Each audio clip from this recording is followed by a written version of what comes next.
ಆತ್ಮೀಯ ವಿದ್ಯಾರ್ಥಿನಿಯರೇ, ನಾನು ಪ್ರವೀಣ್ ಕುಮಾರ್ ಸಂಸದಿ, ಸಮಾಜಶಾಸ್ತ್ರ ಸಹಾಯಕ ಪ್ರಾಧ್ಯಾಪಕ, ಸರ್ಕಾರಿ ಪ್ರಥಮ ದರ್ಜೆ ಮಹಿಳಾ ಕಾಲೇಜು ಬೈಲಹೊಂಗಲ.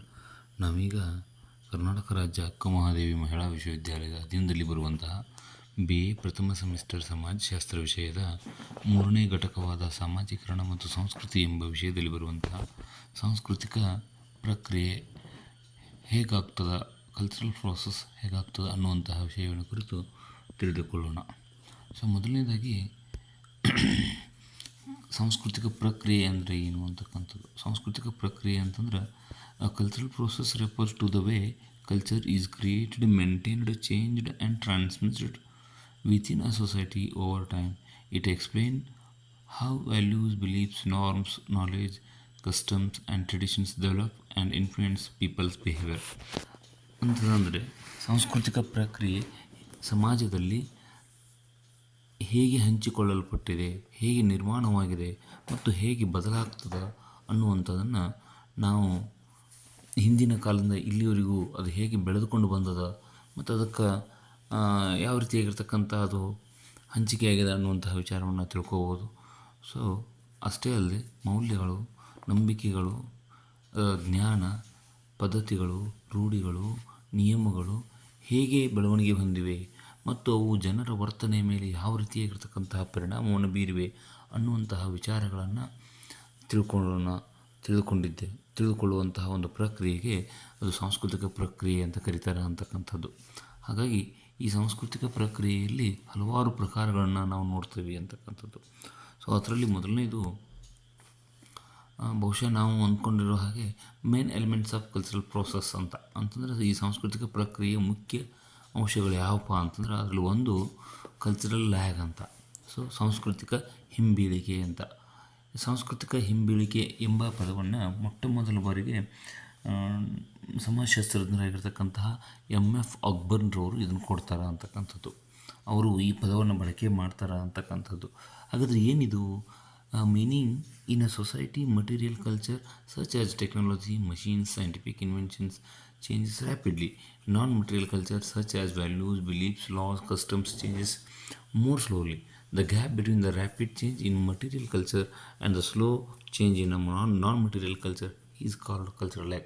ಬಹಳ ಸರಳವಾಗಿರ್ತಕ್ಕಂತಹ ಅರ್ಥವನ್ನು ನೀಡಿದ್ದಾರೆ. ಸಾಂಸ್ಕೃತಿಕ ಹಿಂಬೀಳಿಕೆ ಅಂತಂದ್ರೆ ಅದು ಭೌತ ಸಂಸ್ಕೃತಿ ಮತ್ತು ಅಭೌತ ಸಂಸ್ಕೃತಿ ನಡುವಿನ ಒಂದು ಅಂತರ ಏನಿದೆಯಲ್ಲ, ಆ ಅಂತರಕ್ಕೆ ಸಾಂಸ್ಕೃತಿಕ ಹಿಂಬೀಳಿಕೆ ಅಂತ ಕರೀತಾರೆ ಅಂತಕ್ಕಂಥದ್ದು. ಅಂತಂದರೆ ಭೌತ ಸಂಸ್ಕೃತಿಯು ಬಹಳಷ್ಟು ಮುಂದೆ ಹೋಗ್ತದೆ.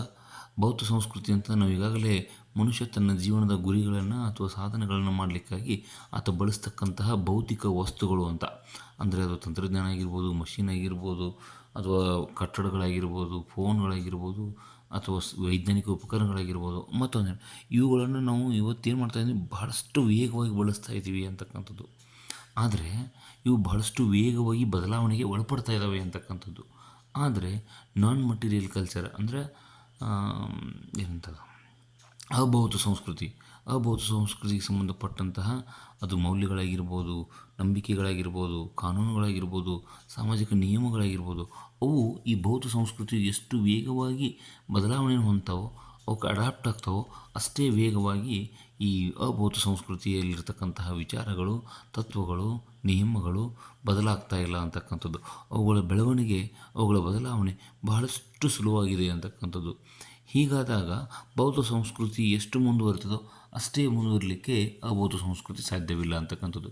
ಹೀಗೆ ಇವೆರಡರ ನಡುವಿನ ಒಂದು ಅಂತರ ಏನಿದೆಯಲ್ಲ, ಆ ಅಂತರಕ್ಕೆ ಅಕ್ಬರ್ನನ್ನುವಂತಹ ಸಮಾಜಶಾಸ್ತ್ರಜ್ಞರು ಸಾಂಸ್ಕೃತಿಕ ಹಿಂಬೀಳಿಕೆ ಅಂತ ಕರೆದರು ಅಂತಕ್ಕಂಥದ್ದು. ಹಾಗೆ ಅವಕ್ಕೆ ನಾವು ಸಾಕಷ್ಟು ಉದಾಹರಣೆಗಳನ್ನು ಕೂಡ ನೋಡ್ಬೋದು. ಉದಾಹರಣೆಗೆ ಮೊದಲನೇದು ಏನಪ್ಪ ಅಂದ್ರೆ ಒಂದು ಮೆಡಿಕಲ್ ಟೆಕ್ನಾಲಜಿ ಅಂತಕ್ಕಂಥದ್ದು. Organ transplant technology is developed and successful, but many people hesitate to accept it due to religious and moral reasons ಅಂತಕ್ಕಂಥದ್ದು. ಹಾಗೆ ಉದಾಹರಣೆಗೆ ಹೇಳಬೇಕು ಅಂತಂದ್ರೆ ಒಂದು ವೈದ್ಯಕೀಯ ತಂತ್ರಜ್ಞಾನ ಹೆಂಗೆ ಬೆಳೆದಪ್ಪ ಅಂದ್ರೆ ಇವತ್ತು ಬಹುಶಃ ಮಕ್ಕಳ ಆಗದೇ ಇರತಕ್ಕಂಥವರಿಗೆ IVF ಅನ್ನುವಂತಹ ಒಂದು ತಂತ್ರಜ್ಞಾನದ ಮೂಲಕ ಮಕ್ಕಳನ್ನು ಪಡೀಲಿಕ್ಕೆ ಒಂದು ಅವಕಾಶವನ್ನು ಆಗಿದೆ. ಅಂದರೆ ಅಂತಹ ಒಂದು ಭೌತಿಕ ತಂತ್ರಜ್ಞಾನ ನಮ್ಮ ಹತ್ರ ಇವತ್ತು ಬೆಳೆದು ಬಂದದಂತ. ಆದರೆ ನಮ್ಮಲ್ಲಿರುವಂತಹ ಮೌಲ್ಯಗಳು, ನಮ್ಮಲ್ಲಿರುವಂತಹ ನಂಬಿಕೆಗಳು ಅಷ್ಟೆಲ್ಲ ಬೆಳೆದಾಗಲೂ ಕೂಡ ಒಬ್ಬ ತಾಯಿಯಾಗಿರ್ತಕ್ಕಂಥವ್ರು ಅಥವಾ ಕುಟುಂಬದಲ್ಲಿರ್ತಕ್ಕಂಥ ಸದಸ್ಯರು ಈ IVF ಮೂಲಕ ಮಗುವನ್ನು ಪಡೆದುಕೊಳ್ಳಲಿಕ್ಕೆ ಮುಂದೆ ಬರ್ತಾ ಇಲ್ಲ ಅಂತಕ್ಕಂಥದ್ದು. ಅದಕ್ಕೆ ಅಂದರೆ ಅವ್ರದ್ದು ಮೌಲ್ಯ ಅಥವಾ ಅದರ ನಂಬಿಕೆ ಒಪ್ಕೊಳ್ತಾ ಇಲ್ಲ ಅಂತಕ್ಕಂಥದ್ದು. ಹಾಗಾಗಿ ಅದು ಇನ್ನೂ ಎಷ್ಟು ವೇಗವಾಗಿ ಇದು ಬೆಳೆದದೋ ತಂತ್ರಜ್ಞಾನ, ಅಷ್ಟೇ ವೇಗವಾಗಿ ಅವ್ರದ್ದು ಬೆಳೆದಿಲ್ಲ ಅಂತಕ್ಕಂಥ ವಿಚಾರವನ್ನು ನಾವು ನೋಡ್ತೀವಿ ಅಂತಕ್ಕಂಥದ್ದು. ಹಾಗೆ ಲೀಗಲ್ ಚೇಂಜ್ ಅಂತ ಕೆಲವು ಮಹಿಳೆಯರಿಗೆ ಸಂಬಂಧಪಟ್ಟಂಥ ಕೆಲವು ಹಕ್ಕುಗಳನ್ನು, ಕೆಲವು ನಿಯಮಗಳನ್ನು ಬಹಳಷ್ಟು ಬದಲಾವಣೆ ಆಗಿದಾವೆ. ಆದರೆ ಕಾನೂನುಗಳು ಬದಲಾವಣೆ ಆಗಿದಾವೆ. ಆದ್ರೆ ಸಮಾಜದ ಒಂದು ರೀತಿ ನೀತಿ ಅಥವಾ ಸಮಾಜ ನೋಡುವಂತಹ ದೃಷ್ಟಿಕೋನ ಅಷ್ಟೇ ವೇಗವಾಗಿ, ಅಷ್ಟೇ ತೀವ್ರಗತಿಯಲ್ಲಿ ಬದಲಾವಣೆ ಹೊಂದಿಲ್ಲ ಅಂತಕ್ಕಂಥದ್ದನ್ನು ಕೂಡ ನಾವು ನೋಡ್ತೀವಿ. ಈ ಎಲ್ಲ ವಿಚಾರಗಳನ್ನು ನಾವು ಗಮನಿಸಿದಾಗ ಇವೆಲ್ಲದಕ್ಕೂ ಏನಂತಾರೆ ಅಂದ್ರೆ ಅದು ಸಾಂಸ್ಕೃತಿಕ ಹಿಂಬೀಳಿಕೆ ಅಂತ ಕರೀತಾರೆ ಅಂತ. ಅಂದ್ರೆ ಅಬೌತ ಸಂಸ್ಕೃತಿ ಹಿಂದುಳಿದಿದ್ದು ಬೌದ್ಧ ಸಂಸ್ಕೃತಿಯು ಮುಂದುವರೆದರೆ, ಇಲ್ಲಿ ಎರಡೂ ಸಂಸ್ಕೃತಿಗಳು ಸಮನಾಗಿ ಸಾಗದೆ ಬೌದ್ಧ ಸಂಸ್ಕೃತಿ ಮಾತ್ರ ಮುಂದುವರೆದು ಅಬೌದ್ಧ ಸಂಸ್ಕೃತಿ ಹಿಂದುಳಿಯುವಂತಹ ಒಂದು ಪ್ರಕ್ರಿಯೆಗೆ ಸಾಂಸ್ಕೃತಿಕ ಪ್ರಕ್ರಿಯೆ ಎಂದು ಕರೆಯುತ್ತಾರೆ ಅಂತಕ್ಕಂಥದ್ದು. ಸಾಂಸ್ಕೃತಿಕ ಹಿಂಬೀಳಿಕೆ ಎಂದು ಕರೆಯುತ್ತಾರೆ ಅನ್ನುವಂಥ ವಿಚಾರವನ್ನು ನಾವು ತಿಳ್ಕೊಬೇಕಾಗ್ತದೆ. ಹಾಗೆ ಇನ್ನೊಂದು ಬಹುದೊಡ್ಡ ಸಾಂಸ್ಕೃತಿಕ ಪ್ರಕ್ರಿಯೆಯಲ್ಲಿ ನಡೀತಕ್ಕಂಥದ್ದಂತ ಏನಪ್ಪ ಅಂತಂದ್ರೆ ಅದು ಕಲ್ಚರಲ್ ಶಾಕ್ ಅಂತ. What is cultural shock? Cultural shock is the feeling of confusion, discomfort, anxiety, disorientation a person experiences when they encounter a culture very different from their own. ಅಂತಂದರೆ ಸಾಂಸ್ಕೃತಿಕ ಆಘಾತ ಎಂದರ್ಥ. ಏನಿದು ಸಾಂಸ್ಕೃತಿಕ ಆಘಾತ ಅಂತಂದ್ರೆ ಇದು ಒಬ್ಬ ವ್ಯಕ್ತಿಲಿ ಆಗಿರುವಂತಹ ಒಂದು ಗೊಂದಲ ಅಥವಾ ಒಂದು ಏನಂತಾರೆ ಅಪಹೊಂದಾಣಿಕೆ, ಆತಂಕ, ಭಯ ಅಥವಾ ಅದರ ಬಗ್ಗೆ ಅರಿವೇ ಇಲ್ಲದಿರತಕ್ಕಂತಹದ್ದು ಅಂತಕ್ಕಂಥದ್ದು. ಸೊ ಆ ವ್ಯಕ್ತಿಯ ಈ ಒಂದು ರೀತಿಯಾಗಿರ್ತಕ್ಕಂತಹ ಅನುಭವ ಏನಿದೆಯೋ ಈ ಅನುಭವಕ್ಕೆ ಏನಾಗ್ತದಪ್ಪ ಅಂತಂದ್ರೆ ನಾವು ಕಲ್ಚರಲ್ ಶಾಕ್ ಅಂತ ಕರಿತೀವಿ ಅಂತಕ್ಕಂಥದ್ದು. ಸೊ ಬಹುಶಃ ಈ ಸಾಂಸ್ಕೃತಿಕ ಆಘಾತ ಬಹಳಷ್ಟು ಜನರಿಗೆ ಆಗಿದ್ದೂ ಉಂಟು ಅಂತಕ್ಕಂಥದ್ದು. ಯಾಕಂತ ಕೇಳಿದ್ರೆ ಇದು ಪ್ರದೇಶದಿಂದ ಪ್ರದೇಶಕ್ಕೆ ಸಂಸ್ಕೃತಿ ಭಿನ್ನವಾಗಿರೋದರಿಂದ, ಸಮಾಜದಿಂದ ಸಮಾಜಕ್ಕೆ, ಸಮೂಹದಿಂದ ಸಮೂಹಕ್ಕೆ ಸಂಸ್ಕೃತಿಯು ವಿಭಿನ್ನವಾಗಿರೋದರಿಂದ ಈ ರೀತಿಯಾಗಿರುವಂತಹ ಶಾಕ್ ಆಗ್ತಾ ಇರ್ತದೆ ಅಂತಕ್ಕಂಥದ್ದು. ಇದಕ್ಕೆ ಸಂಬಂಧಪಟ್ಟಂತಹ ಅರ್ಥ ಏನು ಅಂತಂದ್ರೆ it occurs when someone moves to a new country, region or social environment where language, food, customs, values and social norms are ಅನ್ಫ್ಯಾಮಿಲಿಯರ್.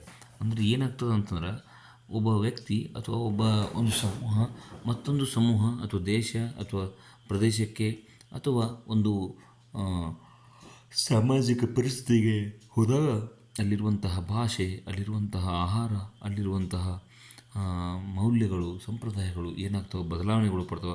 ಆ ಬದಲಾವಣೆಗೆ ಹೊಂದಿಕೆ ಆಗದೆ ಹೋದ್ರೆ, ಆ ಬದಲಾವಣೆಗಳು ತಮ್ಮ ನಂಬಿಕೆಗೆ, ತಮ್ಮ ಸಂಸ್ಕೃತಿಗೆ ವಿರುದ್ಧವಾಗಿದ್ದರೆ ಆಗ ಆ ವ್ಯಕ್ತಿಗೆ ಆತಂಕ, ಭಯ ಅಥವಾ ಏನದು ಅಪಹೊಂದಾಣಿಕೆ ಕಾಣಿಸ್ಕೊಳ್ತದೆ ಅಂತಕ್ಕಂಥದ್ದು. ಅದನ್ನು ಸಾಂಸ್ಕೃತಿಕ ಆಘಾತ ಎಂದು ಕರೆಯಲಾಗಿದೆ ಅಂತಕ್ಕಂಥದ್ದು. ಉದಾಹರಣೆಗಳನ್ನು ನೋಡೋದಾದ್ರೆ, an Indian student moving to Europe struggling with foods habits, weather and punctuality rules ಅಂತಕ್ಕಂಥದ್ದು.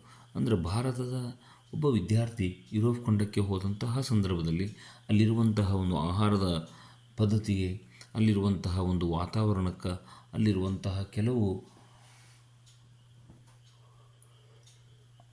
ನಿಯಮಗಳಿಗೆ ಆ ವ್ಯಕ್ತಿ ಹೊಂದಿಕೊಳ್ಳದೇ ಹೋಗಬಹುದು.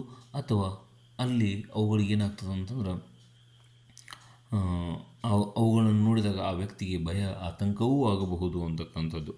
ಇದಕ್ಕೇನಂತ ಕರಿತೀವಿ ಅಂತಂದ್ರೆ ಒಂದು ಸಾಂಸ್ಕೃತಿಕ ಆಘಾತ ಅಂತ ಕರಿತೀವಿ ಅಂತಕ್ಕಂಥದ್ದು. ಹಾಗೆ ಮತ್ತೊಂದು ಉದಾಹರಣೆ ಹೇಳಬೇಕಂತಂದ್ರೆ rural person moving to a big city feeling overwhelmed by fast paced life and social norms ಅಂತ. ಅಂತಂದರೆ ಗ್ರಾಮೀಣ ಭಾಗದ ಒಬ್ಬ ಹಳ್ಳಿಯ ಯುವಕ ಅಥವಾ ಹಳ್ಳಿಯ ಒಬ್ಬ ವ್ಯಕ್ತಿ ತೀವ್ರಗತಿಯಲ್ಲಿ ಬೆಳೆಯುತ್ತಿರುವಂತಹ ಒಂದು ನಗರೀಕರಣಕ್ಕೆ ಒಳಪಟ್ಟಂತಹ ಒಂದು ಮುಂಬೈ, ಕಲ್ಕತ್ತಾ, ಚಿಕಾಗೋ, ವಾಷಿಂಗ್ಟನ್ ಅಂತ ನಗರಕ್ಕೆ ಹೋದಂತಹ ಸಂದರ್ಭದಲ್ಲಿ ಅಲ್ಲಿ ವೇಗವಾಗಿ ಬದಲಾಗಿರುವಂತಹ ಅಲ್ಲಿರುವಂತಹ ಅದು ಜೀವನ ಶೈಲಿಗೆ ಅಥವಾ ಸಾಮಾಜಿಕ ನಿಯಮಗಳಿಗೆ ಆತ ಹೋದಾಗ ಹೊಂದಿಕೊಳ್ಳಲಿಕ್ಕೆ ಆಗಲಾರ್ದ ಅದರಿಂದ ಆಘಾತಕ್ಕೆ ಒಳಗಾಗಿರ್ತಕ್ಕಂಥದ್ದು ಉಂಟು ಅಂತಕ್ಕಂಥದ್ದು. ಸೊ ಇವೆಲ್ಲವುಗಳನ್ನು ಗಮನಿಸಿದಾಗ ನಮಗೇನಾಗ್ತದಪ್ಪ ಅಂತಂದ್ರೆ ಸಾಂಸ್ಕೃತಿಕ ಆಘಾತ ಅನ್ನೋದು ಆಗ್ತದೆ ಅಂತಕ್ಕಂಥದ್ದು. ಓಕೆ, ಇಲ್ಲಿವರೆಗೆ ನಾವು ಸಾಂಸ್ಕೃತಿಕ ಪ್ರಕ್ರಿಯೆ ಕುರಿತು ತಿಳ್ಕೊಂಡಿದ್ದೀವಿ ಅಂತಕ್ಕಂಥದ್ದು. ಸೊ ಎಲ್ಲರಿಗೂ ಧನ್ಯವಾದಗಳು. Thank you.